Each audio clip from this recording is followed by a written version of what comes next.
إن الحمد لله نحمده ونستعينه ونستغفره ونعوذ بالله من شرور أنفسنا ومن سيئات أعمالنا من يهده الله فلا مضل له ومن يضلل فلا هادي له وأشهد أن لا إله إلا الله وحده لا شريك له وأشهد أن محمدا عبده ورسوله يا أيها الذين آمنوا اتقوا الله حق تقاته ولا تموتن إلا وأنتم مسلمون يا أيها الناس اتقوا ربكم الذي خلقكم من نفس واحدة وخلق منها زوجها وبث منهما رجالا كثيرا ونساء واتقوا الله الذي تساءلون به والأرحام إن الله كان عليكم رقيبا يا أيها الذين آمنوا اتقوا الله وقولوا قولا سديدا يصلح لكم أعمالكم ويغفر لكم ذنوبكم ومن يطع الله ورسوله فقد فاز فوزا عظيما أما بعد فإن خير الحديث كتاب الله وخير الهدي هدي محمد صلى الله عليه وسلم وشر الأمور محدثاتها وكل محدثة بدعة وكل بدعة ضلالة. Ma'asyiral muslimin, sidang salat Jumat rahimakumullah. Pertama-tama marilah kita sama-sama memanjatkan puja dan puji syukur kehadirat Allah Azza wa Jal yang senantiasa melimpahkan kepada kita semua nikmat-nikmatnya, terutama adalah nikmat Islam. Demikian pula nikmat taufiq, dimudahkan kita oleh Allah Subhanahu wa taala untuk dapat menjalankan ajaran agamanya. Di antaranya adalah salat Jumat berjamaah. Salawat dan salam tidak lupa kita sampaikan kepada Nabi kita Nabi Muhammad sallallahu alaihi wasallam, kepada keluarganya, para sahabatnya dan orang-orang yang mengikutinya hingga hari kiamat. Khatib berwasiat baik kepada diri khatib sendiri maupun kepada para jamaah sekalian, marilah kita tingkatkan takwa kita kepada Allah Subhanahu wa taala. Faqad fazal muttaqun, karena orang-orang yang bertakwalah yang akan memperoleh kebahagiaan baik di dunia maupun di akhirat. Dengan bertakwa kepada Allah Azza wa Jal, Allah menjanjikan akan memberikan jalan keluar terhadap setiap permasalahan yang kita hadapi dalam hidup di dunia ini, di mana hidup di dunia ini tidak pernah lepas dari masalah. Lepas dari masalah yang satu, ada lagi masalah berikutnya. Siapa saja yang ingin mendapatkan solusi terhadap setiap permasalahan yang dia hadapi, maka bertakwalah kepada Allah Subhanahu wa taala. Niscaya Allah akan berikan kepadanya jalan keluar. Demikian pula barang siapa yang bertakwa kepada Allah Subhanahu wa taala, Allah akan memberikan kepadanya rezeki dari arah yang tidak disangka-sangka. Di mana kita semua butuh rezekinya Allah Azza wa Jalla. Dan siapa yang bertakwa kepada Allah, Allah akan mempermudah urusannya. Wa yaj'al lahu min amrihi yusra. Dan apabila suatu negeri penduduknya mereka beriman dan bertakwa, Allah menjanjikan walau anna ahlal qura amanu wattaqau lafatahna 'alaihim barakatim minas sama'i wal ard walakin kadzabu.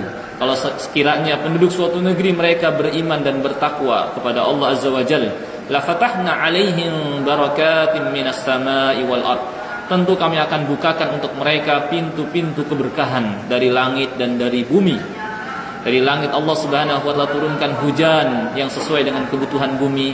Buminya subur, menumbuhkan tanam-tanaman, dan Allah jadikan negerinya makmur. Allah jadikan negerinya terhindar dari berbagai macam bala musibah. Ma'asyiral muslimin, sidang salat Jumat rahimakumullah. Kita semua ingin masuk ke dalam surganya Allah Subhanahu wa taala, di mana surganya adalah tempat yang penuh dengan kenikmatan, kenikmatannya sempurna dan kekal abadi. Hidup di sana selama-lamanya tidak kenal kematian. Sehat di sana selama-lamanya tidak pernah sakit. Di sana penghuninya akan muda selalu, tidak akan pernah tua. Dan akan bahagia selalu, tidak akan pernah bersedih. Serta apa saja yang diinginkan ada di hadapan, tanpa perlu bekerja dan berusaha.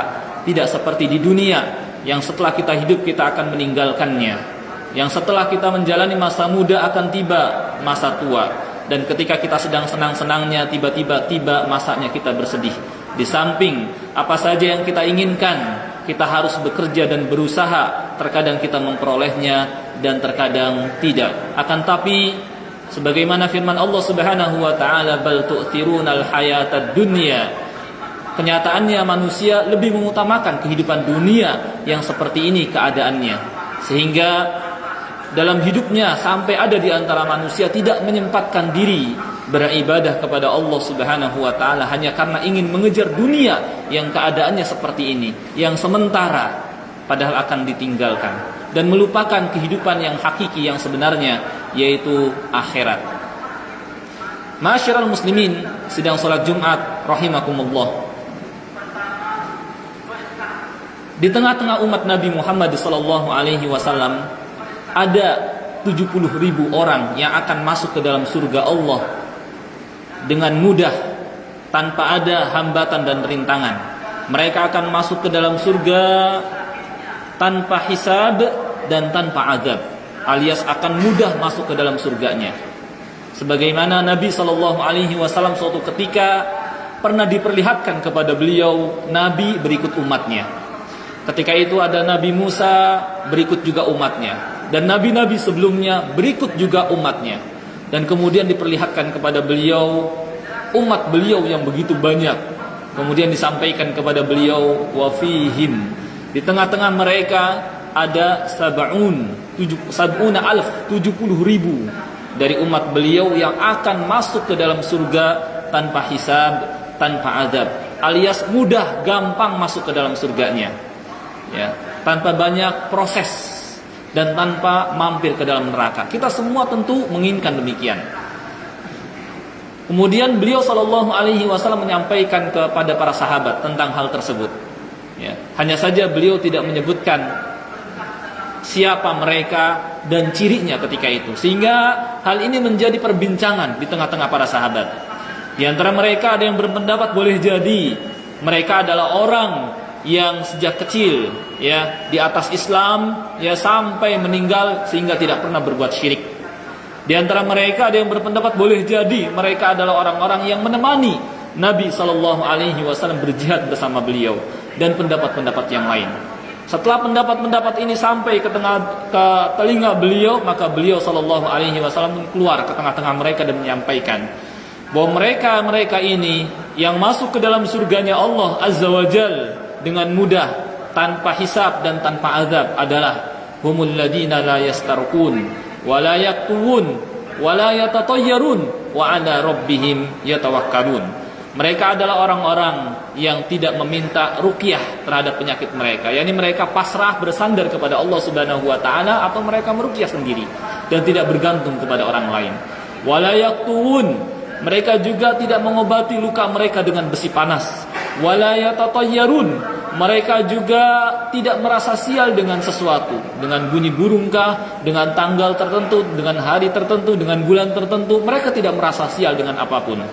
Wa ala rabbihim yatawakkalun, dan mereka adalah orang-orang yang bertawakal tinggi kepada Allah Azza wa Jalla. Inilah ciri-ciri orang yang dari umat beliau sallallahu alaihi wasallam yang akan masuk ke dalam surga tanpa hisab, tanpa azab, yakni mereka tidak meminta ruqyah, mereka juga tidak mengobati luka mereka dengan besi panas, mereka juga tidak merasa sial dengan sesuatu, dan mereka bertawakal tinggi kepada Allah Azza wa Jalla. Sebagian ulama mengambil atau menyimpulkan maksud sabda Nabi sallallahu alaihi wasallam ini dalam hadis beliau ini, bahwa intinya mereka adalah orang-orang yang betul-betul mentauhidkan Allah Azza wa Jalla, bergantung kepada Allah Azza wa Jalla, bertawakal kepada Allah Subhanahu wa taala. Mereka betul-betul memurnikan tauhid mereka kepada Allah Subhanahu wa taala. Sehingga salah seorang ulama membuat bab dalam kitab yang ditulisnya, yaitu oleh Syekh Muhammad bin Abdul Wahhab. Beliau menulis kitab tauhid dan membuat bab dalam kitab beliau, bab man haqqaqa tauhida dakhalal jannah bila hisab wala azab. Barang siapa yang betul-betul memurnikan tauhid kepada Allah maka dia akan masuk ke dalam surga tanpa hisab, tanpa azab, alias akan mudah masuk ke dalam surga. Ya, kemudian beliau membawakan hadis ini. Beliau menyimpulkan bahwa maksud hadis ini adalah bahwa barang siapa yang betul-betul memurnikan tauhidnya kepada Allah Azza wa Jal, dia akan masuk ke dalam surga tanpa hisab dan tanpa azab. Inilah cara, inilah kiat kalau kita ingin masuk ke dalam surga Allah Subhanahu wa Ta'ala, tempat yang penuh dengan kenikmatan, dengan mudah, dengan tanpa ada hambatan, rintangan, tanpa mampir ke neraka, tanpa diazab, dan tanpa melalui proses hisab. Syaratnya kita betul-betul mentauhidkan Allah Azza wa Jal, betul-betul memurnikan tauhid kita kepada Allah Subhanahu wa Ta'ala. Yang jadi pertanyaan, bagaimanakah caranya agar kita betul-betul memurnikan atau mentauhidkan Allah semurni-murninya? Jawabannya adalah bahwa cara agar kita bisa betul-betul mentauhidkan Allah Subhanahu wa Ta'ala semurni-murninya adalah dengan kita menjaga tauhid kita. Dengan kita menjaga tauhid kita dari apa? Dari apa saja yang dapat merusak tauhid kita. Demikian pula dari apa saja yang dapat mengurangi kesempurnaan tauhid kita. Yani kita jaga tauhid kita dari yang merusak. Ya, apa saja yang merusak seperti syirik besar. Demikian pula apa saja yang mengurangi kesempurnaan tauhid kita, itulah syirik kecil.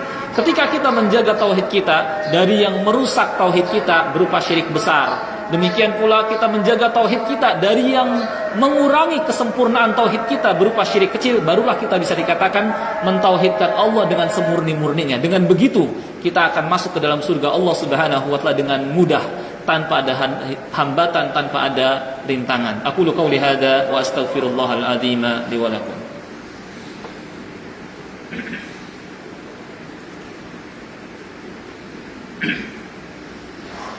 Alhamdulillahi rabbil alamin wal aqibatu lil muttaqin wala udwana illa 'alal zalimin. Asyhadu an la ilaha illallah al malikul haqqul mubin wa asyhadu anna Muhammadar rasulullah shadiqul wa'dil amin. Allahumma salli wa sallim ala nabiyyina Muhammad wa ala alihi wa sahbihi ajma'in. Amma ba'd. Ma'asyiral muslimin sidang salat Jumat rahimakumullah. Setelah kita mengetahui bahwa cara untuk masuk ke dalam surga Allah dengan mudah, tanpa ada hambatan, tanpa ada rintangan, yaitu dengan mentauhidkan Allah semurni-murninya. Dan seseorang dikatakan mentauhidkan Allah semurni-murninya apabila dia menjaga tauhidnya dari yang merusaknya seperti syirik besar. Demikian pula dari yang mengurangi kesempurnaan tauhidnya seperti syirik kecil. Maka seseorang harus mempelajari apa saja yang termasuk syirik besar dan apa saja yang termasuk syirik kecil, agar dengan begitu seseorang dapat menghindarinya, seseorang dapat menjauhinya, sehingga dengan begitu dia bisa mentauhidkan Allah semurni-murninya. Intinya dalam kesempatan khutbah yang singkat ini, bahwa syirik besar itu contohnya adalah syirik dalam rububiyah, demikian pula syirik dalam uluhiyah. Syirik dalam rububiyah seperti keyakinan bahwa di samping Allah Azza wa Jal ada juga yang berkuasa mengatur alam semesta, yang ikut serta menciptakan, yang ikut serta memberikan rezeki, yang ikut serta mengatur alam semesta. Ini syirik besar yang dapat merusak tauhidnya, membatalkan la ilaha illallah. Ya, ini kita jangan sampai punya keyakinan seperti ini kalau kita ingin menjaga tauhid kita. Kalau kita punya keyakinan seperti ini, kita menjadi musyrik, ya, orang yang berbuat syirik. Ya. Jangan sampai ada keyakinan ada penguasa, dewa-dewa atau wali yang berkuasa terhadap alam semesta. Bahkan yang harus kita yakini, satu-satunya yang mengatur, yang menguasai, yang menciptakan, yang memberikan rezeki adalah Allah Subhanahu wa Ta'ala. Ini namanya yakni tauhid dalam rububiyah. Yang kedua, jaga tauhid kita dari syirik akbar yang berupa syirik dalam uluhiyah. Yakni jangan sampai kita mengarahkan ibadah kita kepada selain Allah Subhanahu wa Ta'ala, seperti mengarahkan doa kita, ruku kita, sujud kita, berkurban kita, ya, bertawakal, berharap kepada selain Allah Subhanahu wa Ta'ala. Kalau kita arahkan, jatuhlah kita ke dalam perbuatan syirik yang dapat merusak tauhid kita, ya, seperti berdoa kepada apa saja, kepada berhala, kepada patung, kepada kuburan, kepada apa saja selain Allah Subhanahu wa Ta'ala, atau berkurban untuk selain Allah, seperti untuk penguasa sebuah tempat, ya, misalnya penguasa di sebuah tempat di laut misalnya, ya kemudian seorang mengorbankan sesuatu untuk penguasa tempat tersebut, membuat tumbal, membuat sesaji, ini termasuk syirik dalam uluhiyah yang dapat merusak tauhidnya, ya sehingga bisa batal la ilaha illallahnya. Nah ini yang pertama kita jaga dari yang merusak tauhid kita. Dan yang kedua adalah agar kita bisa dikatakan sebagai orang yang betul-betul mentauhidkan Allah semurni-murninya, adalah kita jaga tauhid kita dari yang mengurangi kesempurnaan tauhid. Apa saja yang mengurangi kesempurnaan tauhid itulah syirik asghar atau syirik kecil. Ya, syirik ini bisa terkait dengan niat, bisa terkait dengan ucapan, bisa juga terkait dengan perbuatan. Terkait dengan niat seperti seseorang beribadah karena selain Allah atau riya, ingin dipuji oleh manusia, ingin disebut namanya, ini syirik. Ya, ini terkait dengan niat. Ya, atau ibadah yang dia lakukan ingin memperoleh dunia, bukan mencari pahala atau bukan mencari keridhaan Allah Subhanahu wa taala, tapi dia inginkan keuntungan dari dunia. Ini juga syirik terkait dengan niat. Atau terkait dengan ucapan seperti bersumpah atas nama selain Allah Subhanahu wa taala, atau menyandarkan nikmat kepada selain Allah Subhanahu wa taala kalau bukan karena si fulan, ya dia lupa bahwa Allah Subhanahu wa taala yang menghindarkan dia dari musibah, yang memberikan kepada dia berbagai manfaat, dia lupa tapi dia sandarkan kepada makhluk, maka ini masuk ke dalam syirik asghar. Demikian pula termasuk syirik asghar atau syirik kecil juga seperti seseorang memakai kalung, memakai gelang, memakai cincin dengan anggapan bahwa benda-benda ini dapat mendatangkan manfaat, melariskan barang dagangan, menghindarkan musibah dari dirinya. Ini termasuk syirik.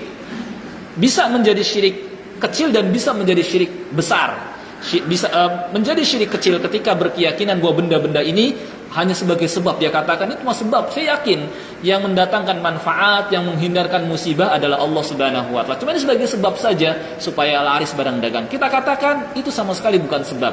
Karena Allah Subhanahu wa taala tidak menyatakan itu sebagai sebab dalam kitabnya, dan Rasulnya sallallahu alaihi wasallam juga tidak menyatakan sebagai sebab. Jadi ini syirik. Hanya saja masuk ke dalam syirik kecil dan bisa berubah menjadi syirik besar kalau seorang berkeyakinan bahwa benda-benda ini dengan sendirinya dapat mendatangkan manfaat, dapat menghindarkan musibah. Nah, ini contoh-contoh syirik kecil, ya. Nah, dengan kita mengetahui syirik besar dan syirik kecil, ya kita dapat menjauhkan diri kita daripadanya, sehingga dengan begitu kita bisa mentauhidkan Allah semurni-murninya. Kalau kita sudah mentauhidkan Allah Subhanahu wa taala semurni-murninya, maka kita akan memperoleh masuk ke dalam surga Allah Subhanahu wa taala dengan mudah, tanpa ada hambatan, tanpa ada rintangan, tanpa hisab dan tanpa adab. Kita minta kepada Allah Subhanahu wa taala agar Dia menjaga kita dari segala macam syirik, baik syirik besar maupun syirik kecil, dan kita minta kepada Allah Subhanahu wa taala agar Dia meneguhkan kita di atas agamanya sampai kita menghadap Allah Subhanahu wa taala. Allahumma salli ala Muhammad wa ala ali Muhammad kama sallaita ala Ibrahim wa ala ali Ibrahim innaka Hamidum Majid. Allahumma ighfir lil muslimina wal muslimat wal mu'minina wal mu'minat al ahya'i minhum wal amwat innaka sami'un qaribun mujibu da'awat. Rabbana ighfir lana wa li ikhwanina alladhina sabaquna bil iman wa la taj'al fi qulubina ghillan lil ladzina amanu rabbana innaka ra'ufur rahim. Rabbana atina fid dunya hasanah wa fil akhirati hasanah wa qina adzaban nar. Subhana rabbika rabbil izzati amma yasifun wa salamun alal mursalin walhamdulillahi rabbil alamin. Aqimis shalah.